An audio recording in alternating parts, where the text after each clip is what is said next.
अंशुल जी, कैसे देखें? पीसीजे को चल भी चुका है लेकिन शेयर, अब ये भी कंसर्न है। तो अब चले हुए को देखें या रिजल्ट्स को देखें?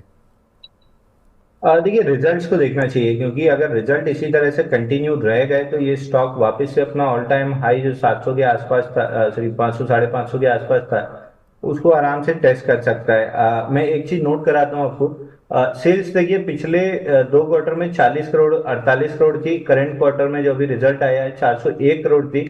और प्रॉफिट 3.4, ईपीएस जो रहा है 3.40 रुपए रहा है। तो अगर ये इंटरेस्ट कॉस्ट इसी तरीके से घटती है और ये सीधे बॉटम लाइन पे जाता है, प्रॉफिट पूरा अगर बॉटम लाइन में आता है, तो आप मान के चलिए कि अगले 2 quarter triple digit EPS growth रहेगी। और अगर 3 से 4 quarter triple digit EPS growth रहती है, तो जहां से ये ग्रोथ स्टार्ट हुई है वहां से स्टॉक आराम से डबल हो जाता है। तो अगर ये 2 क्वार्टर में, अगले क्वार्टर में 213% की एक्सपेक्टेशन है, उसके अगले क्वार्टर में 179% की एक्सपेक्टेशन है, और सेल्स ग्रोथ भी एक्सपेक्टेड है।